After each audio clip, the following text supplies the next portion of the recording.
How's it Hey looking? everyone. Uh I guess welcome. First episode, Ben and Bren, our joint podcast. I'm Ben Polsky. You are. I am Brendan Garcia. And this is Ben and Bren. So before we had our own individual podcasts where we discussed with our guests about separate topics, but really what the main theme revolved around was a lot of health and wellness. And uh, Brendan is older than I am, and he's in college now, but he has already taught me a lot about health and wellness last year in when he was in school. And yeah, I think with the Mindful Me team that we're the perfect people to be talking about this. So yeah, I'm really excited. I'm really excited that we're starting this now. Yeah. Okay, well, my name is Brendan. As you know, Ben introduced me before. I used to do 365 Health and Wellness podcast, but now we combined ours to be Ben and Bren. And right now we're just gonna talk about things that related to health, whether it's exercise, food, or whatnot. And you know, we're both gonna learn from this, and hopefully you get something out of this as well. So if Ben doesn't know something and he gets something out of it, or if I don't know something and Ben's, explains something to me that he does, at the end of the day, we all get something out of it. Hmm. So I hope that we talk about, multiple things and whatnot. So yeah. Yeah. Feel like the most, at least when people think of mindfulness or mindful me, what to do for mindfulness, they don't automatically resort to your health. They don't automatically resort to your physical health. They don't resort to or exercise, how you eat, that kind of stuff. Nutrition in general. They don't resort to that. They resort to a mental image of some guy with a long white beard meditating or doing yoga, but that's not what it is at all. I mean, sure, it can be like that in extremities, but um, really, we want to learn and open up to other people the world of mindfulness through nutrition. And it's one of the main aspects that Mindful Me likes to focus on in our mission and what we do overall. There's never gonna be Mindful Me without this aspect. So I guess let's get started. I mean, so for me, what health and nutrition means, how it relates to mindfulness, is how I eat. I uh, have a very different diet because I mean I've never tried meat in my life. I never tried a piece of meat in my life. I never tried a steak. I never tried a chicken.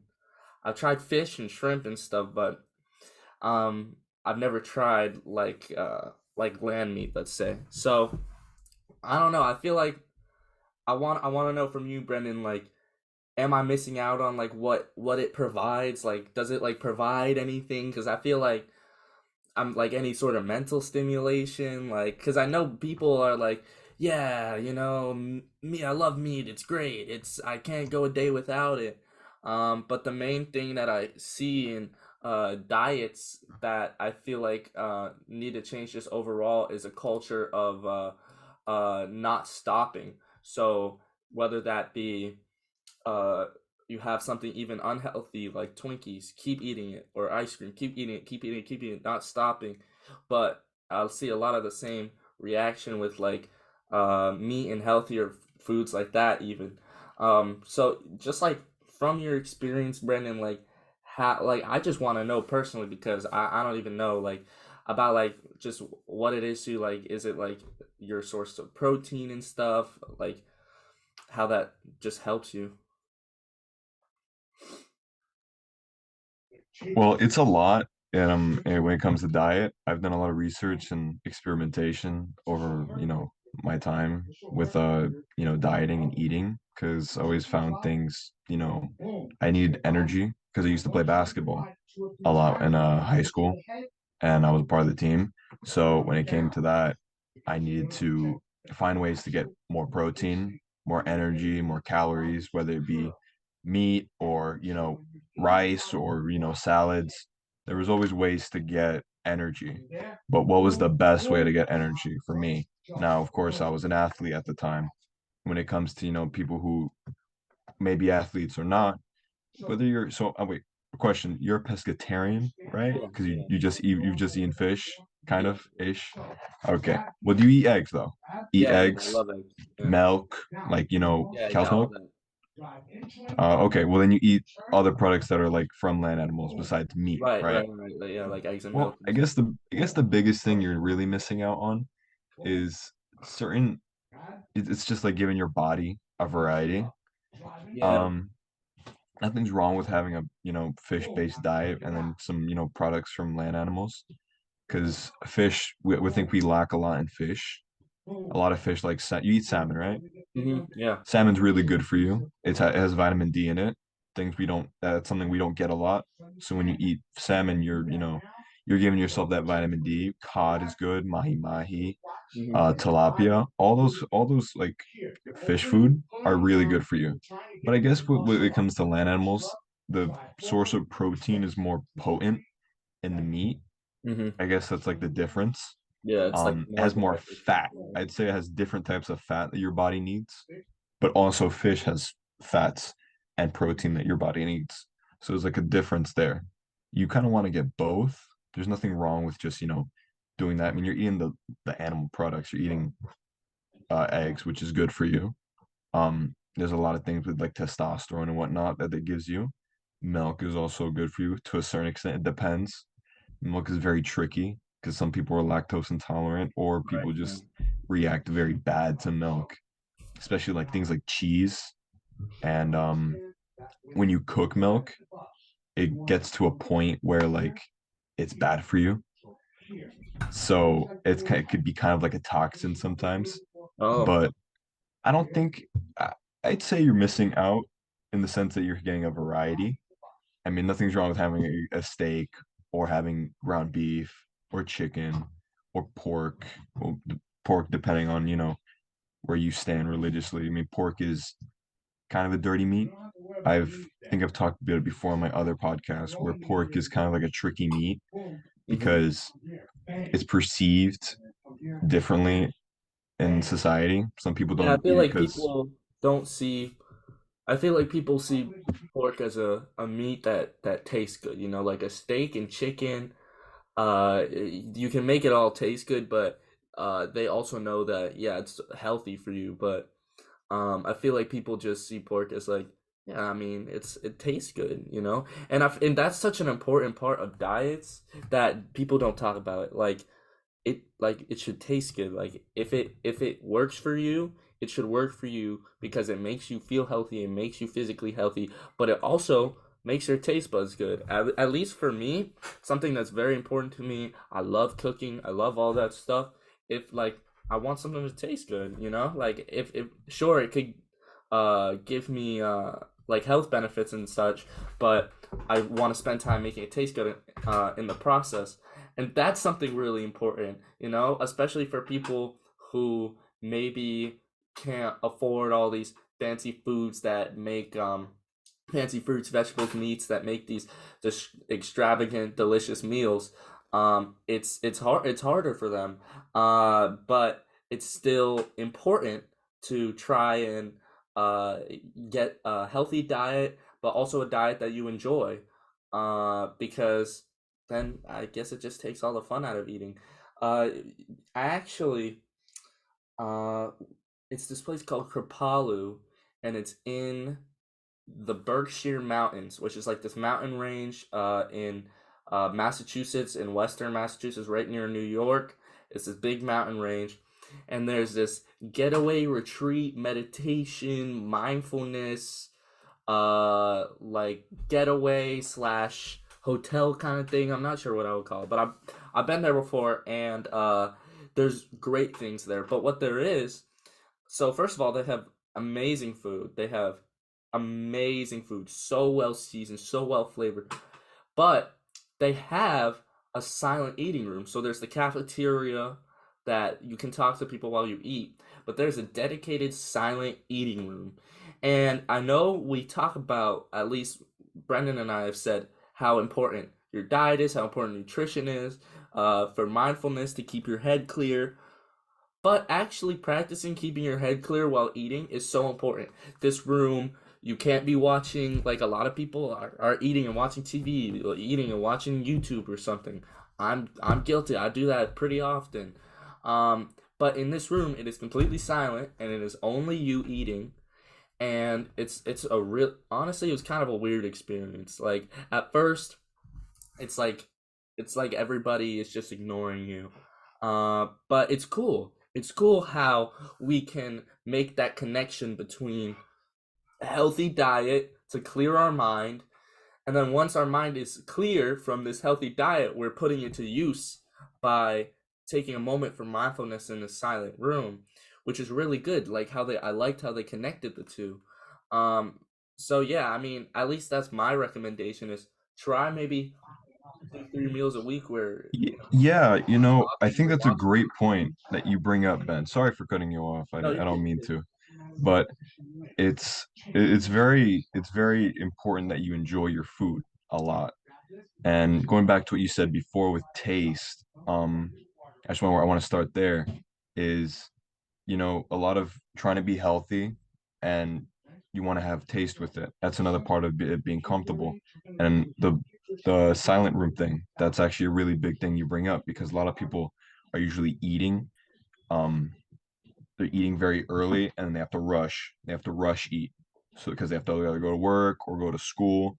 So they either skip breakfast or they just eat whatever they have, like a bread or like an egg or like a coffee, and then they rush.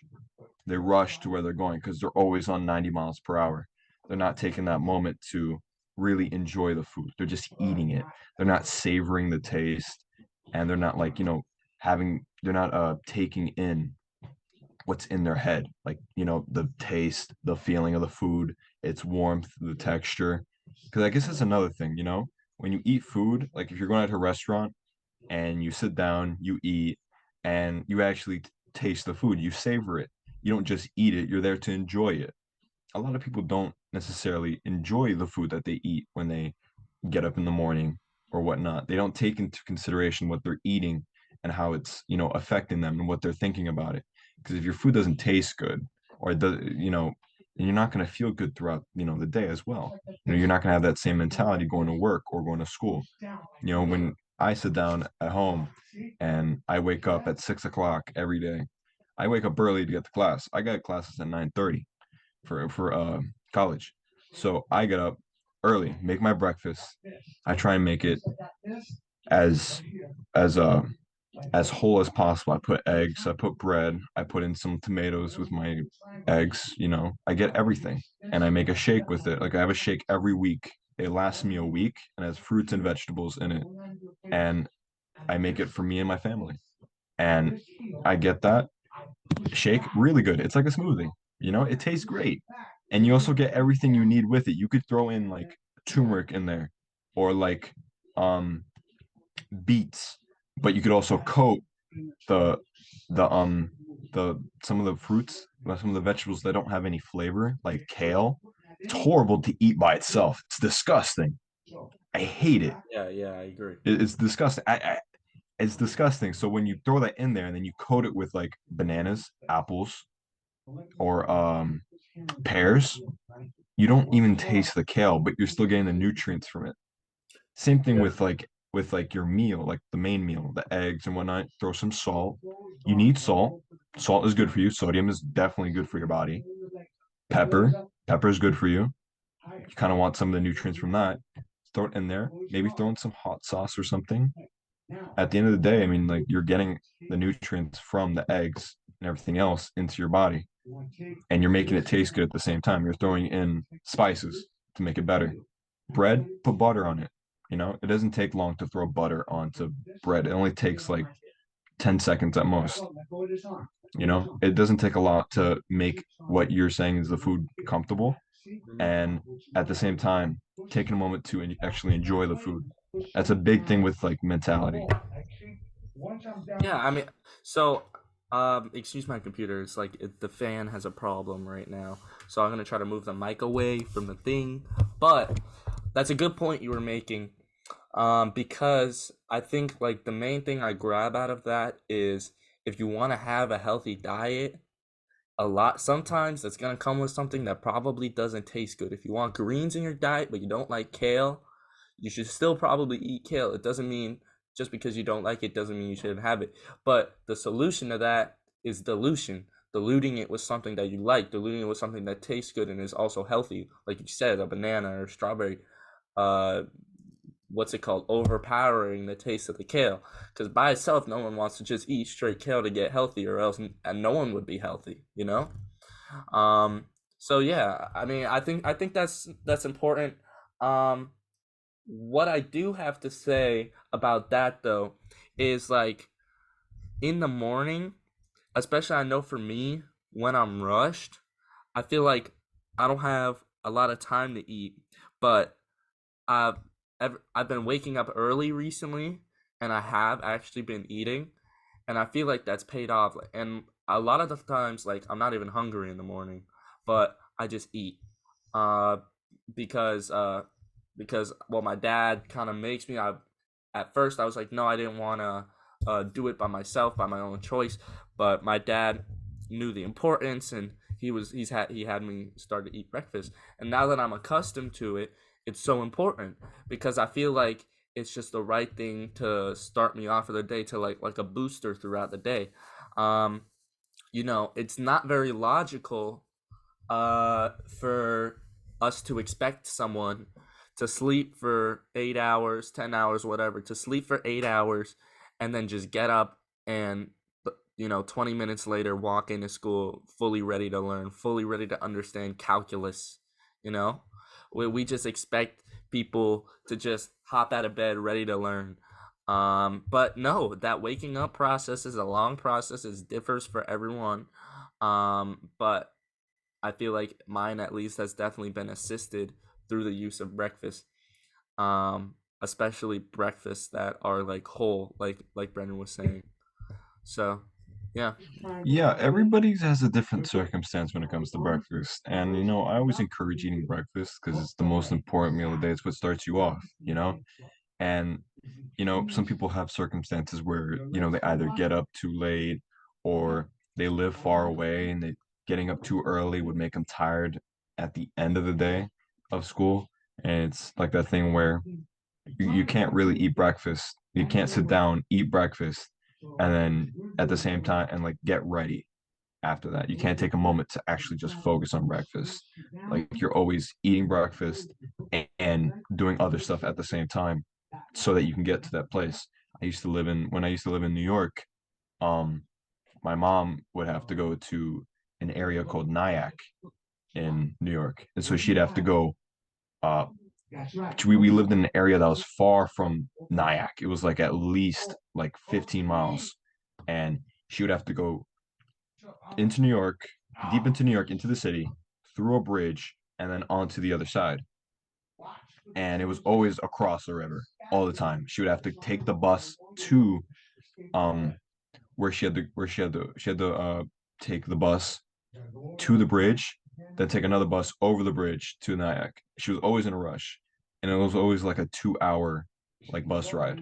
And she would always not eat breakfast. And then when she eventually started eating breakfast, when we got a car, it became much easier for her to like, get control of the Wow, situation, that's really be good. more like she had more energy to get through the day. We'll get through the start of that day. And then she had her afternoon coffee. Nothing's wrong with an afternoon coffee.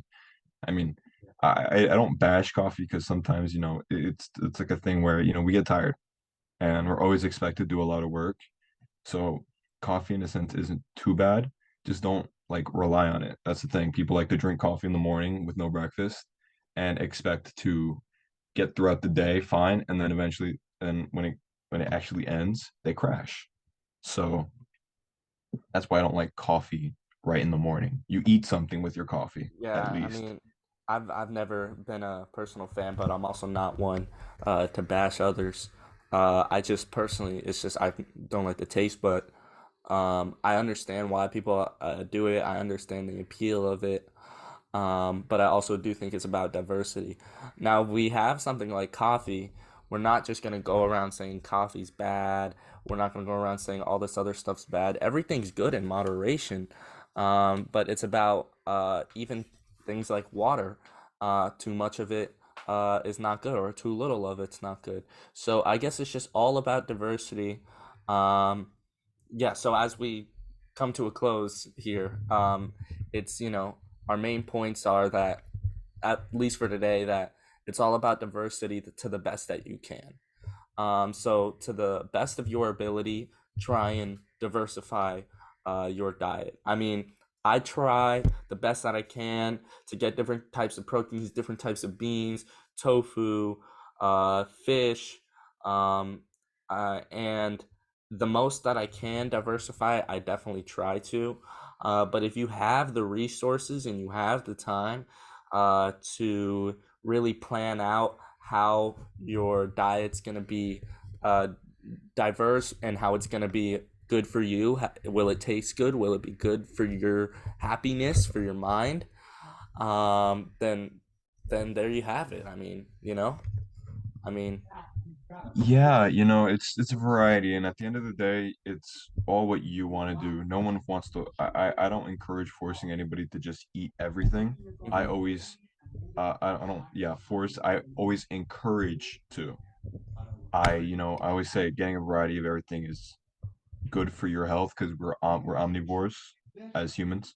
We've eaten berries, we've eaten nuts, we've eaten meat, vegetables, fruits, um, everything, fish. We've eaten all that, and if you take one of those out of your diet, it becomes a little harder Yeah. in a sense for your body to accustom to it.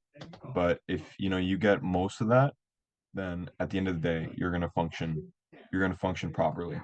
And people who are vegans or pescatarians or who just eat meat and are on these diets that exclude like one of the big ones, you know, don't necessarily exclude it. Try it.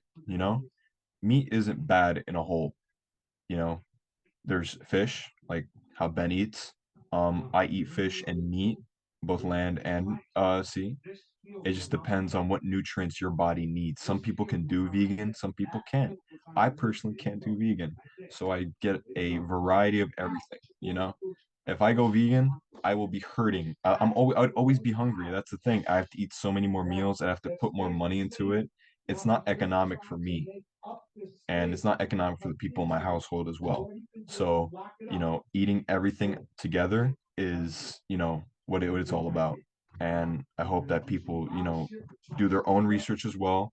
I encourage it to, eat everything as a whole. And yeah, that's all I have for right now. Oh, alrighty. Well, thank you guys for coming to our first episode of Ben and Bren. There will be many more in the future.